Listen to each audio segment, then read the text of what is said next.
अंगावरती घातला आणि घातल्याच्या नंतर त्या गायीचं वासरू मेलं. महिला मंडळ गायी आणि बाई सारखेच असतात. गायीला बाईपेक्षा ज्ञान जास्त असतं. जनावरांना ज्ञान असतं पण बोलता येत नसतं. त्यांना 7 जन्माचं कळत असतं पण बोलता येत नसतं. तुम्हाला बोलता येतं पण काहीच कळत नाही पाठीमागच्या जन्मात आपण कोण होतो ते. आणि नाही कळत म्हणूनच बरं आहे. नाही तर लोकांनी पाठीमागच्या जन्मातला आठवून त्या जन्माच्या नावावर तसे शिवे दिले असते एकामेकाला. हा माणूस चालायला उभा आहे पण वागायला आडवा आहे का नाही. हा जनावर चालायला आडवी असतात पण वागायला सरळ असतात. हा म्हणून या ठिकाणी आमच्या अहिल्यादेवी गायीचं वासरू मेलं. हंबरडा फोडीत गाय त्यांच्या दरबारामध्ये आली.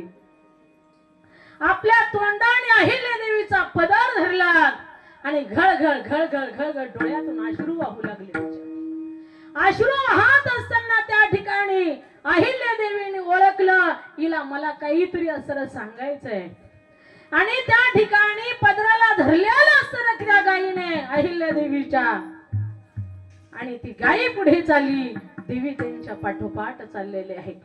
जाता जाता जिथे तिचं वासरू मरून पडलं मैबाप तिथे ती गायी गेली. गायीच्या डोळ्यातून घळघळ घळघळ घळघळ अश्रू वाहतायत. ती वासरू मेलेलं पुढे दिसते. हंबरुनी वासराली चाटती जेव्हा गाया तवा मले त्याच्यामध्ये दिसती नव्हती माया. आया वया सांगत होतो जेव्हा दुष्टात माईच्या माझ्या नटला पिठावणी पाणी टाकून मले पाजत जाया.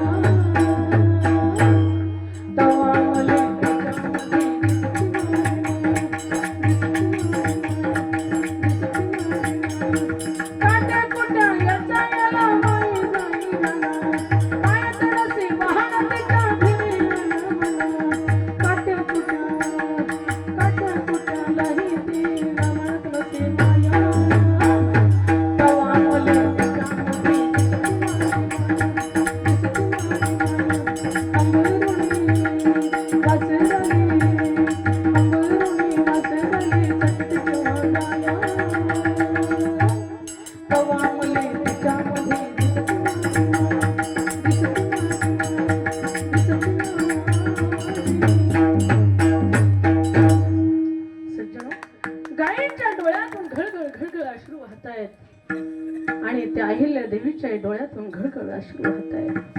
अरे आई रे, आईचं प्रेम किती असतं त्या लेकरावरती. किंबहुना धनुर्धुना जो मातेची उदरा तो मातेचा सोयरा के तुला. गाईच्या डोळ्यातून अश्रू वाहतायत. अहिल्या देवीच्या डोळ्यातून अश्रू वाहतायत. दोघेही रडतायत. देवीच्या लक्षात आलं गाई माझ्याकडे न्याय मागते, न्याय द्यायला पाहिजे. गाईचे डोळे पुसले. अहिल्या देवींनी सांगितलं मा नक्कीच तुला मी न्याय देईल. काळजी करू नको मा, नक्कीच तुला मी न्याय देईल. डोळे पुसत पुसत अहिल्या देवी राजवाड्यापर्यंत गेल्या. दरबार भरवला. दुसऱ्या दिवशी दरबार भरवल्याच्या नंतर त्या ठिकाणी सांगितलं रे काल गायीचं वासरू कोणी मारलं त्याचा शोध घ्या आणि त्याला माझ्या पुढे आणून दरबारामध्ये उभा करा. जे प्रधान मंडळी होते ते उठले. थर थर थर थर थर थर थर थर थर थर थर थर थर कापतायत. अहिल्या देवीचा आवाज. अरे का रे का कोणीच का बोलत नाही? कसं बोलत नाही? तुम्हाला माहित नाही का राज्यामध्ये काय घडतंय? राज्यामध्ये काय चाललंय? कोणी त्या गायीचं वासरू मारलं? अरे तिच्या आईला किती दुःख झालं, किती दुःख झालं. तिच्या डोळ्यातून घळघळ घळघळ अश्रू वाहतायत रे. एक आईचं लेकरू गेल्याच्या नंतर त्या आईला किती दुःख होतं, मरणांत दुःख होतं. जी आई लेकरासाठी जीव द्यायला तयार असते, त्या आईचं लेकरू गेलेलं आहे ना, त्या गाईचं लेकरू गेलेलं आहे ना. सांगा ना कोणी ते गाईचं वासरू मारलं, सांगा ना कोणी त्या गाईचं वासरू मारलं. असं म्हणून त्या ठिकाणी अहिल्या देवीने पुकारलं. सगळा दरबार थरथर थरथर कापत आहे. सगळ्यांना माहित आहे कोणी मारलंय, पण सांगण्याची हिंमत होत नाही. कोणी जायचं त्यांच्या पुढे, कोणी सांगायचं. अरे मांजराच्या गळ्यामध्ये घंटी बांधायची, उंदराची मीटिंग झाली, पण कोणी बांधायची बाबा, कोणी बांधायची. जो बांधील तो शिल्लक राहणार नाही. अहिल्या देवी पुढे सगळे थरथर थरथर कापू लागले.